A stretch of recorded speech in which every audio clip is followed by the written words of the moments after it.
Oh, what episode is it? Oh, it's live anyway. Hello and welcome to episode 245 of the 77 Club. The scroller down the bottom saved me there, although I pointed out my mistake. Let's say hello to Harry Mansell. And what are the socials, Harry? Yeah, sorry for the people listening on audio if I sound different. I'm doing this on my phone this week because, as you know, my internet, my laptop, everything's just crap. The Wolves 77 Club on Facebook and Instagram, at 77 Club Podcast on Twitter. Please rate us on Apple and Spotify, please. Perfect. Harry, you clearly got no Black Friday deals for new internet or laptops. You're going to keep plugging away. We do the same every week. Harry joins and goes, "I'll crack on this week, lads. It's never going to work." But we are beaming him live from his mobile phone. Dan Baylis is here. Hello. And Jack Williams. Good evening. And normally I would start with Harry, but I'm going to give his internet a chance to sort of catch up. And I want to talk to the two that actually made it to the Arsenal game, Baylis and Jack. Baylis, I'll start with you. Now, going from something that you said during the Burnley game, which was you've seen 3 halves of football in 4 days, and Wolves have been crap in all of them. So let's concentrate on the first 2 halves this time round. I thought the first half of the Arsenal game is one of the most one-sided games of football I've ever watched. Now, fair enough, Arsenal are a good side, but they literally passed it round us. The ball got turned over. We gave it straight back to them, and they went again for the entirety of the first half. It was so hard to watch. There was just nothing in it, right? They got the early goals. And speaking to my Arsenal mate who I went with, that's their way. They like to play football. They like to come out quick and get on top of teams. They did it right. I think if we'd have got to held it out and gone in at 0-0 at half time, it would have been a different game of football, but we just weren't good enough to compete. We got the 1 goal and then Arsenal looked a bit rattled. So it's a bit of a weird one. I don't think we did enough to get anything out of the game or deserve anything out of the game, but we had 10, 15 minutes where we could have potentially snuck something. They were both, I didn't get a good view of the late chance that sort of came in and went across the goal. And I haven't watched it back. So I'm not sure how close that was, but all in all, a bit disappointing. If we'd have just had a bit of composure for those first 20 minutes, it could have been a very different day out.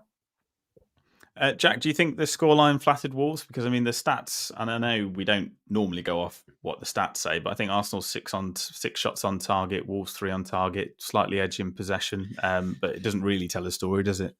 No, I think particularly that first half, it was a bit men versus boys for parts of it, and they came out the blocks at us really, really quickly, and they were, as everyone saw, they were completely ripping us apart. And I was worried, particularly after that second goal went in so early on. I was thinking this is going to be the same as last season, whether it be under Lopetegui or whether it be under O'Neill. I thought we were up for the same sort of absolute punishment, really. So I think we did well to sort of go in at half time, it's still being 2-0. I was worried about this game from the start, to be honest, not just because you're going away to top of the league and a team that have been in great form last season and this season, but the fact that our spine of the team was sort of rotated and we were forced into those suspensions for Lamina and Gomez, and having to replace them, I thought it was going to be a difficult afternoon.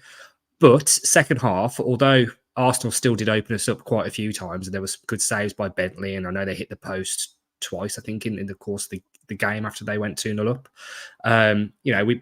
We showed a bit of fight, didn't we? We showed a bit of fight. I know it was late on. It's a great finish from Cunha after Semedo just wins the ball back, and fair play. It gives us a bit of hope, but overall, I don't think we did enough to deserve to win the game. But it wasn't the car crash I thought it was going to be after 15 minutes, to be honest. So there was a bit of fight second half, which is something to work and build upon. But I don't think we can have any complaints overall about the result, because they were the better team. But we didn't just roll over and get our bellies tickled in the end, which is good to see.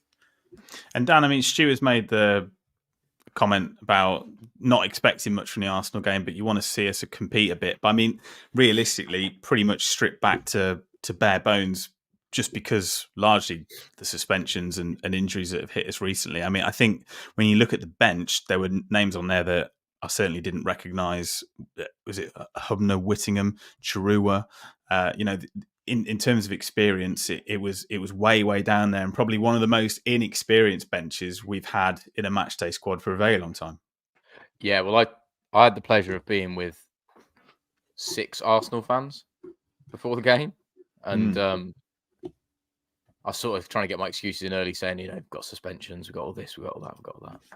And they were pretty buoyant by it. They were like, yeah, well, at home we'll be all right, which proved to be true. But I think we did show a bit more fight in that second half, and we did create a little bit more. I mean, Arsenal should have 100% put it to bed, right? The game should have been over halfway through the second half, but it wasn't. So I suppose credit where credit's due. We can give them a little bit more credit for making a game of it, but at the same time, it was a bit too easy for Arsenal at the start, and the game was sort of done at half time. At half time, they were just there going, yeah, how many is this going to be? Yeah. So, and Harry, we sort of called what that middle three, I guess you call it, in midfield would be. A, how do you think they performed? And B, I just want to get your thoughts on Sarr's injury as well. Yeah, I thought they were pretty non-existent, to be honest. We definitely missed Lamina and Gomez. For me, Arsenal give us a bit of the run around, especially first half. Sarr, obviously, his injury was serious, but it felt like the 2 goals went in. He thought, sod this, I'm off. I don't fancy this. And obviously, Bentley kept a clean sheet. But yeah, we definitely missed Lamina and Gomez. Gomez, he's so deceiving when he plays. Like, he don't really stand out, but the hard work he does and the graft, you miss it when he's not there. And Lamina's just an all-round star, isn't he? So, yeah, I mean, we struggled with Babacar and Doyle, but I don't think it's their fault because they're playing the best team in the league, weren't they? Well, at the moment. Yeah, and obviously the strength in depth, Jack. Doherty, I think, coming on second half, he had about half an hour. Was it a game, though, for Kalajic to get a little bit more than about 30 seconds? That's what the fans were sort of screaming out for, yeah. Particularly when you're chasing the game and he's shown that he can come on and score and give them something a little bit different to think about. But yeah, I mean, we've said a few times that sometimes his overall minute count, considering the amount of times he has turned games, is a little bit strange. So yeah, it's one of those where, particularly as soon as we got back in the game, just give them as much as you can for the last few minutes and just make the subs as early as possible. But we've seen in the past that O'Neill doesn't always want to do that. So he's obviously got his reasons for it, and I suppose you've got to respect them. I will say a good shout out actually to the Wolves fans, because they were singing pretty much. Well, I was in there, but we were singing pretty much through the game, even when we were 2-0 down. I don't know how it sounded from where you were stood down, because I know you're in the home end, but it seemed like we put up a good show and didn't let our heads get down. They were still singing Gary O'Neill's name when we were 2-0 down, and then we got back into it, and there was a bit more fight from the fans as well, and it sort of hopefully fed through to the players a little bit. But I think particularly from the Fulham game and the Arsenal game, both tricky away games to go to down in London, the fans have been really good, and it shows what O'Neill's done really, because he has won the fans over. And even when you go down away from home, they're willing to try and do what they can to bring you back into the game. So fair play to them. But it's a good point, isn't it, Harry? Because I think we've always said that, haven't we? We've always gone along the lines of you don't mind losing, but as long as it's a performance that you can be proud of. And obviously Gary O'Neill is getting out of those players, and it's still realistically fairly early days. I mean, he hasn't been there very long at all, and obviously no pre-season and all the things that we were saying at the beginning of the season. But he has turned it around in that sense. Yeah, and it was a weird game. It was boring to watch, I must admit. I don't know what it's like for you lads in the stands, but and I just wish we'd have showed a bit of fight earlier. Obviously, it was a good goal from Cunha, wasn't it, to give the nervy ending from an Arsenal point of view. They just started panicking all of a sudden, and it's just a shame we couldn't do that a bit earlier. But with the injuries we had and suspensions, it was always going to be a tough game. And I think the scoreline flattered us a bit, definitely. As I said, for 75% of the game, we just sat back, didn't we, for the majority of it, and hardly broke on them. There's only a few moments I can remember us getting in there towards their goals. So, but it's Arsenal away, isn't it? I know we've had a few giant killings this year, and then we have improved a lot under Gary O'Neill, but none of us expect us to get anything. So it's just one of them. You'd have to go, fair enough. We lost to the top of the league. So. And Dan, I think it was the 11th or the 12th, maybe the 12th game in a row that we've scored a goal, which, I mean, on basic seasons, previous seasons, sorry, you're thinking actually that, there's an improvement there straight away. So although you're losing games, we're finding the net. So, that helps as well. Every silver lining and all that. I mean, did look better, right? A Wolves team a couple of years ago would have got hammered there. Just a couple of points to pick up. I know that Stu in the comments sort of said, looked like we had a huge amount of hesitation defensively for both of the Arsenal goals. But one thing I will say out of that, having watched the whole bloody thing, sat there whilst they were all cheering, they like to play this fancy football, don't they, Arsenal? They try all these little balls in behind, the little flicks and dinks and runs and stuff. They did it 10, 15 times and had 2 good chances from it in that first half. That wasn't us being bad defensively. It was 2 out of 10 maybe of their really nice bits of play coming off. Another point of note, Jack, the fans were loud. I was literally directly opposite you. I was behind the goals the other end. Yeah. But I could hear the Wolves fans for most of the game. So, yes. The other thing I noticed, I thought Tottenham was the tourist club, right? I've been to Tottenham a few times, away end a few times, home end a few times. Tourist FC, right? I've never seen so many half and half scarves as I saw on Saturday. Honestly. Yeah. Honestly, it was unbelievable. Everywhere. And then there's I met my mate by the Tony Adams statue. And I had to wait, like, he'd come from North London, I'd come from South. So I was there for maybe 10, 15 minutes. Every 3 seconds, there was a tourist taking a picture with the statue. Half scarf on. It was. You were one of them, weren't you? Actually, one thing we should say is it was bloody cold, so maybe those scarf sales were just for, body warmth, because it was. That's one of the coldest games, particularly like a 3 o'clock kickoff game I've been to in a while. It was bloody freezing. Did anyone else find it a bit weird when there are statues of people that are still alive? Because I always thought statues were meant to be put up when someone had died. And I think that's the reason that Bully had said when we interviewed him that the only reason that there wasn't one of him outside the Steve Ball stand is that normally it's for dead people, so he doesn't want one quite yet. But maybe that rule's gone out the window. I don't know. Yeah. It depends. There's a statue of Ronaldo at Madeira Airport. No. That's true. Yeah. So if it looks absolutely nothing like you, then it's absolutely fine, because that could be anyone. So he's still playing. He's still playing. That's a good point. Yeah. Standout performance, Harry. A man of the match from a Wolves perspective, if you can find one. Bloody hell. Thought Bentley did well when he come on to keep a clean sheet. Yeah. No, not really. Cunha took his goal really well, but he didn't do much in the game, did he? Not really. Can't really think off the top of my head. Just on statues, Rocky's got one in Philadelphia, and just to link that in, did you speak to Frank Warren Baylis in the box? I did. Cheers, Harry.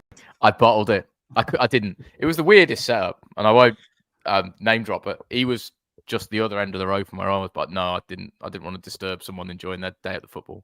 You should have gone over to him and said, "Thank you for the excellent." I don't know if you've been watching the press conferences where they keep thanking this Saudi Arabian bloke called Mr. Excellency or something. I'd have gone over and cracked a joke. This has probably gone over so many people's head who don't even know what I'm on about. But yeah, them boxes are class though, Baylis. I've been in one of them boxes. They are good, aren't they? Who else was there? Wasn't there someone else? Wasn't there someone else there? I know you didn't want to name drop, but ASI, really. Within a very small vicinity, there was some like weird link-ups of people. Who was the other one? There's someone really weird that I didn't expect them to be. John Burko, massive Arsenal John fan. Burko, that's it. Yeah. Have I dropped you in it, Baylis? Have you not mentioned you as in the box? Sorry, I didn't know you had mentioned it. I've been in one at Arsenal. What's the problem? You got to say, you got to, shout from the rooftops. I'm rich. It doesn't help Ben's working class image, which he works really hard to maintain in between skiing holidays. He almost dropped his Chateau Neuf de Pape when he saw him. So, my God, yeah, of course. Let's move on to the. Look at that! Baylis has been doing everything he can to disrupt Harry's internet so that wouldn't happen. He still dropped him in it. Let's move on to more Premier League action. This time, Prime Sport, and I would say, obviously, we have a lot of time for the Amazon Prime coverage. It is generally better, although it seems to have been morphed into old school BBC/BT Sport as it was back in the day. Dan Walker doing the coverage on there with Michael Owen and someone else I can't remember, but. One thing I did notice, and a lot of people have pointed out, was that they had sort of small white rectangles over for subs.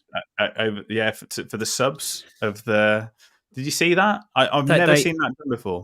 They mentioned that about 3 times on the commentary, and they were trying to sell it like, oh, that's showing the subs, and they were like, oh, that's a great idea. It's like, I can't believe no one's ever thought about that before. And the reason no one's thought about it more, because it's not really that important information for the game, is it? And it doesn't need to be there. It just complicates stuff. It's just you haven't reinvented the wheel. It's just showing how many subs are left, which only comes into play really late in the second half usually anyway. Okay. So the reason it doesn't need to be displayed all the time is because it's not really relevant to you just watching the game as it is. From that standard view, really, you only need to show it when there's a substitution. So it annoyed me how many times they mentioned it. We're like, oh, it's bloody brilliant, man! Look, 5 white lines, bloody superb. Not saying that their coverage was bad. I think it was, it was fine, but I don't think it's quite the eureka moment that they were trying to spin it as. So overall, are you a fan of it, or hold on? If you weren't all plastics. If you weren't all plastics as you went to Molineux, you wouldn't know this anyway, would you? You three. I would not have got there on time. I apologise profusely for not making it. Oh but it was after 25 minutes, Sam. I was regretting going. I'll be honest. I was freezing my balls off. I had a cold anyway. It's got worse now. And then if it weren't for Hwang's goal, I think I'd have gone home. I'm joking, but it was a painful watch the whole game. I think after 20 minutes you were like, oh, I'm really glad I came, and then about half an hour later you were like, yeah, no, I'm glad I did make the journey. Harry, let's start off with Hwang's opener, because previous to that I didn't think we were really out of second gear. Looked a little bit shaky, didn't really know what was going on, couldn't get settled. Burnley had the better of the chances, but when you look at the replay, such a very, very, very well worked goal. Yeah, well, Burnley had definitely a lot more of the shots first half, and I think it was just before that double save happened from Bentley, wasn't it? Great 2 saves in quick succession, and the goal, we needed it because it was their mistake, wasn't it? We needed that to happen because I couldn't see us scoring, to be honest. We'd had a few chances, but nothing that was clear cut. But when that happened, Sarabia was on it quick, good pass to Cunha, set him up, and Hwang, because he's in such high confidence, he just steadied himself, didn't he? Really top composure. And slotted in. I said to you, like in that spell when he was rubbish, he'd have knocked my Bovril out my hand in the north top of the North Bank like a few years ago. So just shows how much he's come on as a finisher and as a player, really. Dan, it is a tale of 2 wingers, isn't it? One that's high on confidence in Hwang and one that's maybe a little bit rusty, and obviously hasn't had the minutes this season in Sarabia, because he had a couple of chances where there's one where the shot with the outside of his boot which went over the bar, and you just think you probably side foot it, you get it on target a little bit better, and the decision making, I think he had the chance to put Cunha through, took too long, and Burnley had got back by the time and the break was over. I don't know. I think that's a bit selective memory. I thought Sarabia was superb. I thought he got at people. I thought he created link-up play. He got us in around the back a couple of times. I thought him and Semedo down either side were absolutely brilliant. On that point, I'd like to read this message where you put when did Nelson Semedo turn into prime Gareth Bale? I think the words that you used. I think they were. I don't think you drink in the week. He did. He only in days ending with a Y. He went like Sting. He was like a greyhound out the traps down the one side, wasn't he? He was. Yeah. I thought he had a great game and getting back. I thought on the whole, I thought we were subpar. I didn't think a lot of us first half. I think the goal came out of nowhere, really. And maybe we had some half chances, not proper ones. Whereas Burnley had some proper, they should have scored one, really.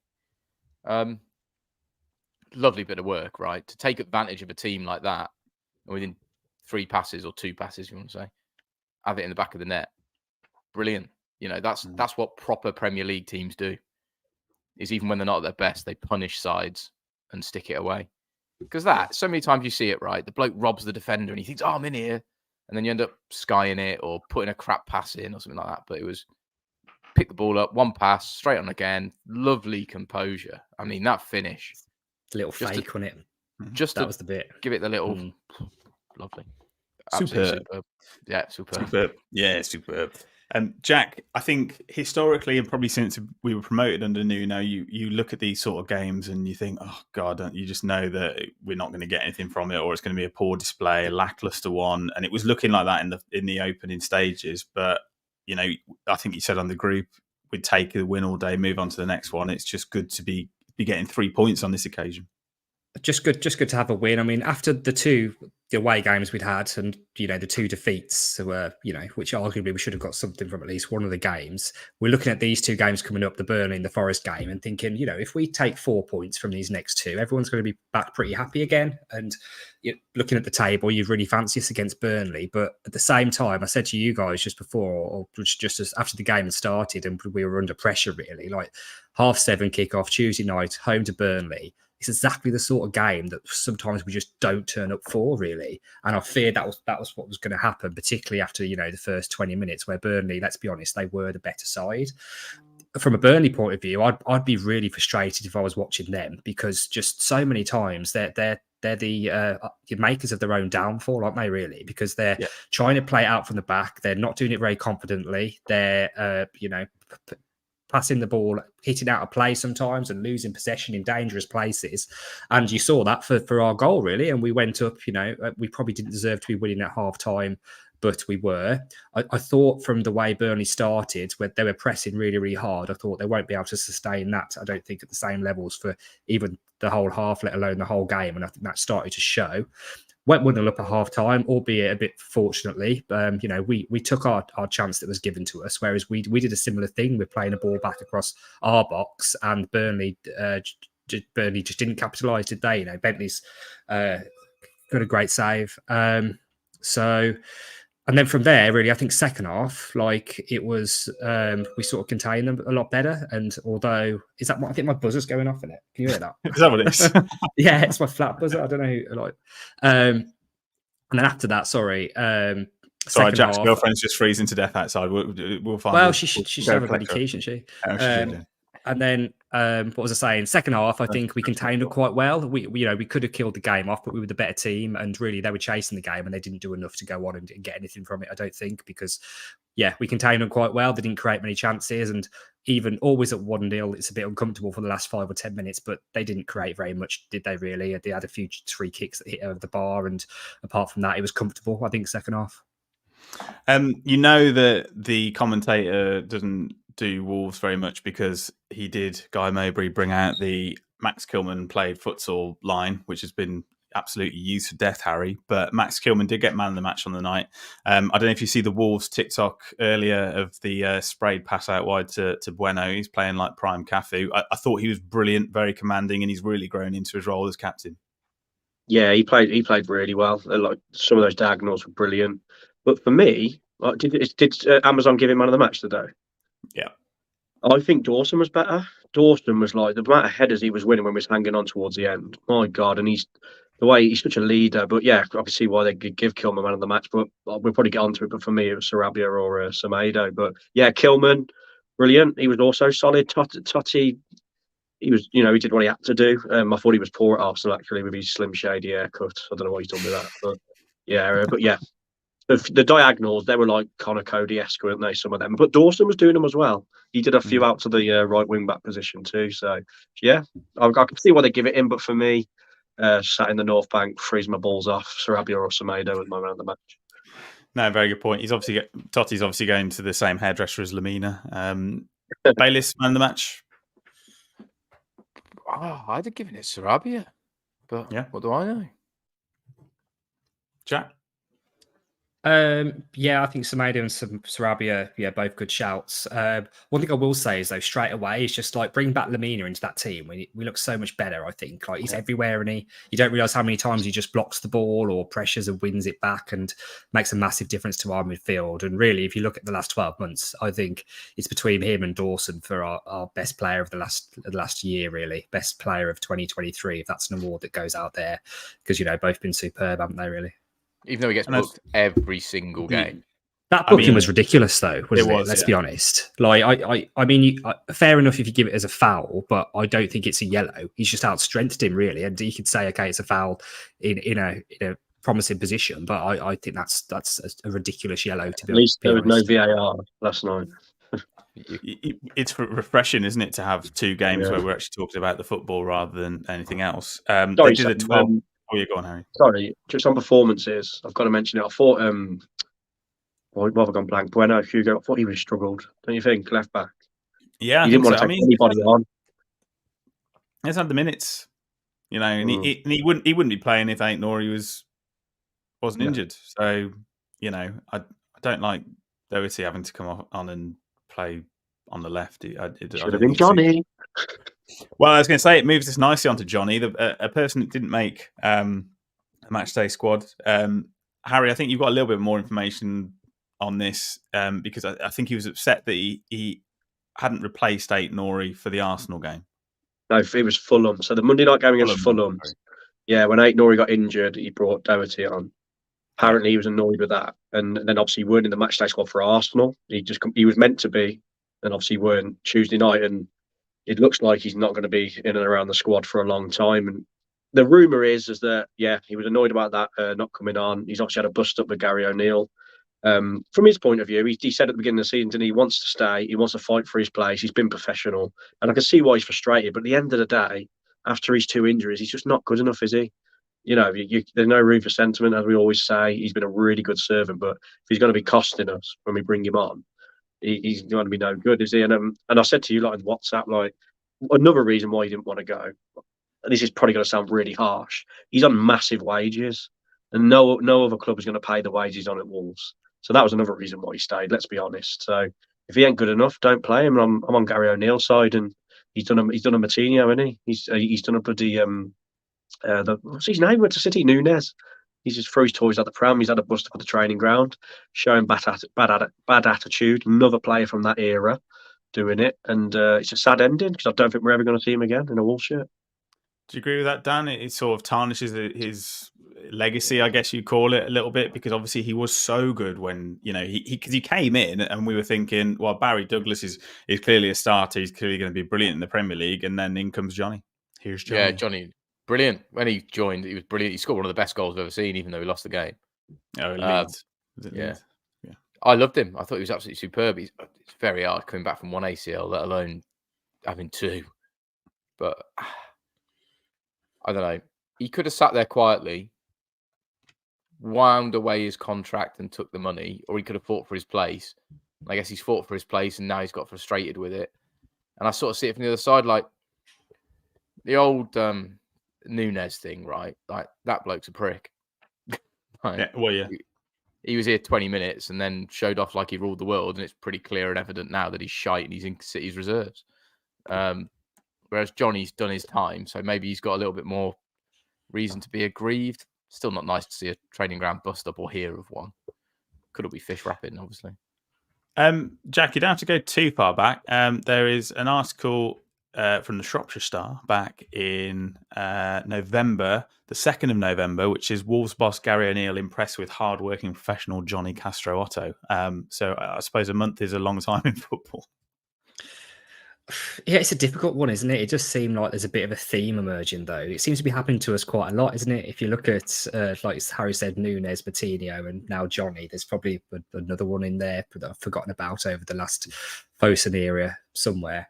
So yeah, I think that I agree with Dan. I think there's a bit more understanding on this one when it's a player who's got a fair bit of loyalty under his belt, and has put in the minutes much more than Nunes has, and really helped us over the last few years. But there is no room for sentiment, and I think at the start of the season it was kind of, I think, probably quite understood that Jonny wasn't going to be part of the plans. He said he was going to stay, and they've said, okay, you're going to be on the fringes. But yeah, just because someone's injured in your place doesn't mean you automatically walk into the team. And you can see from the amount of minutes he's got this season, bar, I think, the Carabao Cup appearances, I think he's played in them, quite limited, isn't it? So, he's got a choice to make in January or at particularly at the end of next season. How long's left on his contract, do we know? 20, how much is he getting paid? From memory, I think. Yeah. Well, I wouldn't have thought he'd be on massive wages, but I think he'd be on wages that he probably wouldn't get, as Harry said, elsewhere. So he must be in the 40, 50, 60 bracket, I would imagine. Yeah, it's going to be one of those where, particularly when he was like, we've replaced Douglas with him and he'd been there a bit, that we've renewed the contract on better terms, I'd have thought. So yeah, probably trying to see that down. But it's up to him, isn't it? He could either it sounds like he's going to struggle to even get back into the match day squad now, doesn't it, really, rather than let alone the starting 11. So he's going to have a choice to make about whether he wants to potentially just be on the fringes or just see his contract out, or try and move somewhere and actually get some playing time, and only he can answer that question. But it's a shame. So, like, you know, how good was he in that, particularly in those first few seasons back in the Premier League? And we were all a bit worried about selling Barry Douglas, weren't we? And then we replaced him with a massive upgrade, and I was a big fan. But like Baylis said, it's injuries. Just, you know, some of the best players ever have potentially been hindered by injuries and ended up just being average. So. Yeah, especially cruciates. How do you think Gary O'Neill's dealt with it, Harry? Yeah, well, he was very vague in his press conference when he was asked about it. He just said things like that, stay on the training ground. He refused to answer if it was an argument with him. So that pretty much says it was, wasn't it? As he'd be like, no. Yeah, well, he's got to stick to his guns, hasn't he? He can't just put someone in because he's got a history with the club. Look at Raul. He had the same, didn't he, where he couldn't get in. Maybe he dealt with it a little bit better, although he did fall out with Lopetegui as well. But yeah, I think Gary O'Neill, man, he hasn't been perfect, has it? But overall, he's just coming across well, isn't he? And vital win. And I trust his judgment. You've got to trust his judgment in these situations until we start losing again, and then I'm going to win sacked. Call him a PE teacher. One last thing on Jonny. I think obviously it's a new month on the Wolves calendar in the background. I mean, actually, to be fair, one of them on there it does start. Do you know who the other one is? You probably can't quite make out who it is. I see a bloody thing from there. Mascara? Is it Totti? Gomez and Totti. And I don't know who the other one is. Is that Neto? No. Bueno. No. In the brilliance of Wolves calendars. Oh, Collins. It's Nathan Collins, yeah. So expect Jonny in January. That's all I can say. Guedes, February, Freddie Eastwood in March. I reckon that's how the calendars are going to go. Let's move on to Forest. Forest at home. It's the Morgan Gibbs White derby again, Harry. Expect any changes? No, he's always been a prick, Gibbs White. I'm joking. No, I think it'll be the same. Well, I think Sarabia deserves to start again, doesn't he? I mean, you've got to assume Neto and Aït-Nouri are still injured. For me, it's go again. Yeah. I want us to be a bit more positive first half, definitely, than we were against Burnley. But it's going to be a tough game. I know. You know, they've improved a bit, haven't they, Forest? I mean, I had them to go down last year, so they did well to survive. They seem to be finding their way in the Premier League, but we're just going to be concentrating on that man, aren't we, Gibbs White, and he's going to get absolute pelters, and he deserves it. And hopefully that creates a mad atmosphere at Molineux, because I love it when it's rocking. I've just seen this comment just on Jonny. I've got to read it out because it's quite funny. Pretty much every game I've watched Jonny since his ACL injuries, he's looked like a Spanish waiter who rolled through the club shop covered in glue and ended up on the pitch. It's sad, but he's done. Thought I'd share it with you. Baylis, if Sarr is fit, does he play, or has Dan Bentley earned his place? I think he's earned his place at the moment, hasn't he? I don't know. Sarr's fantastic. He hasn't conceded the goal, has he? No, I don't. It did actually look like Sarr properly crocked himself, so he probably won't be fit, will he? But out of all the teams I don't want to lose to in the league, it's Forest and the Villa. yeah, and I get that. So I just can't. Yeah, make it horrible, make it vile. Jack, is he going to mix it up, or is he just going to go with the same 11? It depends to what extent. Depends to what extent he can mix it up. I mean, the keeper was the one that was going to be the question. I don't think there's going to be major changes, really. I think that Bentley has done enough, really. What's he done wrong in this game and a half? It's exactly what you want from a backup goalkeeper, really. Yeah, he hasn't led in a goal yet. He's had some brilliant saves. You don't panic when the ball's rolled back to him like you do sometimes when Jose Sarr's kick in. It's so true. Distribution is I think he at least deserves another game because he's come in and done so well. There's no need to rush Sarr back when we've got a deputy who's seems much more than capable and has done really, really well. Any update on what's going on with Neto? Like what? Because there were rumours about that for Fulham, wasn't there? Is that? I don't think we should rush him. I just didn't know if there's actually any update on when we can expect him around the squad again. But yeah, because there were rumours that it would just be after international break, which I thought was looking at the injury and looking how it went down looked a bit soon. But that'll be interesting to see if he's fit enough even for a spot on the bench. But I haven't heard any whispers to suggest he will be. So I think it'll be pretty much the same team as Burnley, to be honest. I think Gary O'Neill said he's been out doing some running. So I guess he's on his way back, Harry? Yeah, well, like Jack said, I thought it was going to be straight after the international, so they don't want to rush him, do they? Because we've rushed him before No. and it's come back to bite us on the ass. So just give him the time he needs. We're not exactly like in a relegation scrap, are we? So No. I was worried. Like when he was injured because he was just on fire, wasn't he? And I didn't know if the guys would. He was just the integral part of everything we were doing. But everyone's done well without him, really. Overall, I know we haven't won every game or anything, but the performances on the whole have been good. So that's a good sign too. Now, I don't want to date the podcast massively, but you're about to. At time of recording, Fulham are currently 3-0 up against Nottingham Forest, and Raul Jimenez has a brace. So this is very, very strange week.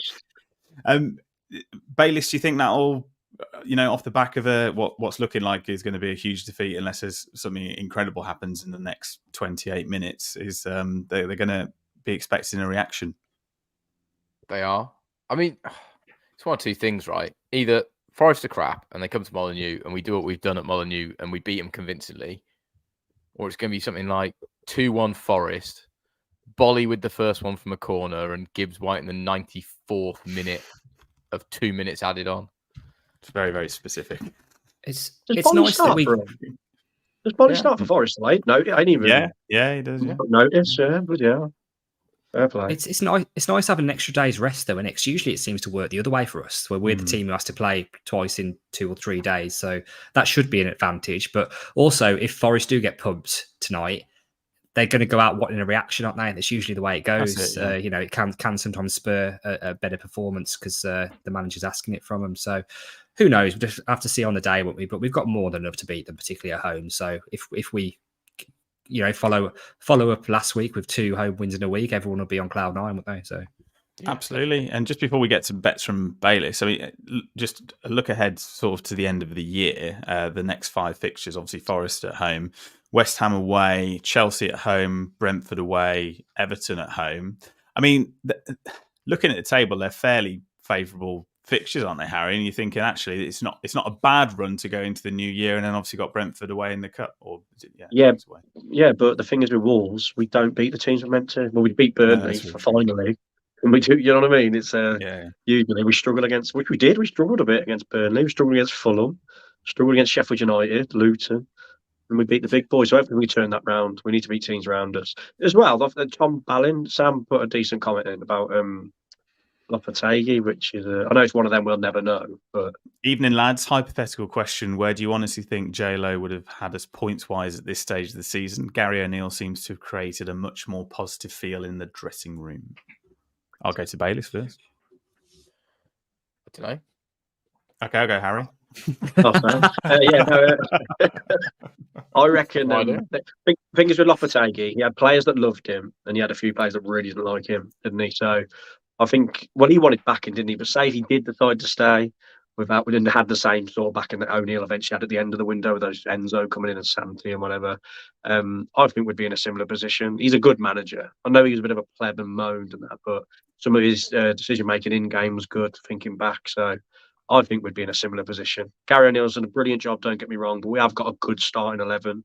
So for me, we'd be lingering around the same spot. And then he'd cry in January, wanting more players, and then he'd walk anyway. Yeah, I think points-wise, I agree. I think it would be similar, but in terms of performances and where we picked up those points, I think it would be probably quite different. Like, I think we'd have got battered on Saturday. It would have been another one where it would have been 4 or 5, just because of it's a difference, I think, in the way both managers set up defensively in certain games. Whether we'd have got the wins against City and Spurs as well, questionable, to be honest, but we'd have probably picked up points from games where we haven't under O'Neill. So I think it will be similar, but I think that the reason that Gary O'Neill is doing so well and got such good backing at the moment is just that word expectation. Because when he came in, the expectation was so low. We didn't know much about him other than the fact that he was sacked from Bournemouth after, on paper, doing a pretty good job to keep him up.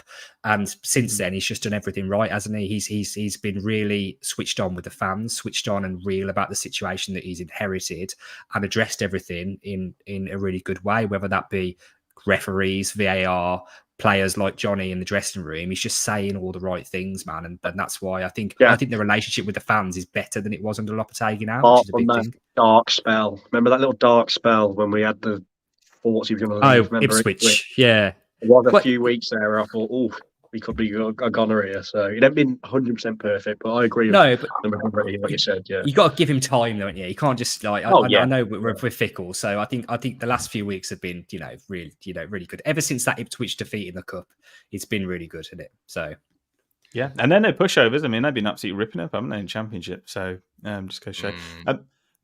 Baylis, well, they did come up from League One. To be fair, like they're punching above their weight. You would say That's a pretty bad Wolves performance. I watched that. No, I'm saying that Ipswich have played well. They're doing well in the Championship, aren't they? 3 cheers for Ipswich. Either way, yeah. What's come after that has been very, very good. They are second in the league. So anyway, what? Give me some bets. 3 cheers for Ramirez. You're going to have to listen carefully to the first one because I really like it and I'm going to have some money on it myself, which I very rarely do. It's a bet builder. Wolves to win the game. Hwang to have 2 or more shots on target. João Gomez to make 3 or more tackles. And Cunha to be caught offside 2 or more times. 130 to 1. That is free money. It's free Yes. money. It's free money. Stick the mortgage on it. Honestly, that's free. Like the fact that Cunha is offside, I think, about half his life. 8 times ago, yeah. 100%. Yeah, and sneaker win. Was it Hwang 3 shots on target? Was that maybe the 2 shots? Free money. Yeah. It's free money. Can you send that to me? Actually, I'm gonna. That's honestly. Which bookmaker was that with? Who doesn't sponsor the show? That's with Sky Bet. Okay. Wow. Oh, yeah, I like that. You're gonna be struggling to top that one, Baylis. Yeah, the rest are just some scorecasts. Wolves are favourites, so quite strong favourites as well. You can get Forest at 3-1 in some places. Sam, I know you'll like this one. Wolves 2-1. Cunha to grab the first is only 30 to 1. Oh, that's good. And then you know it's going to happen. A 1-1 draw with Gibbs White scoring first, 66 to 1. Lots of value out there. What's 4-1? And then I'll give you one more. Paulo Sarabia to score first, 3-1 Wolves, 70 to 1. I quite like the sound of that as well.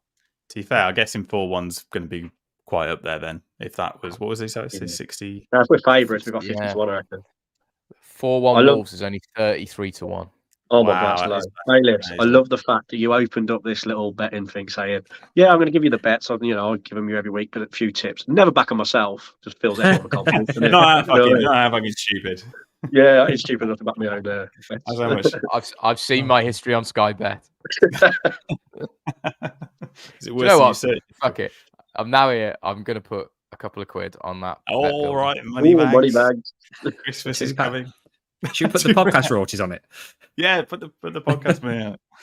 There we go. Perfect. Right, we'll leave it there for another week because I'm a Celebrities on in 2 minutes and I know Jack's going to be itching to get away. We'll say goodbye to Harry Mansell. Thank you, everyone. Hope you have a lovely Christmas. Dan Baylis spent all the Christmas money on his bet.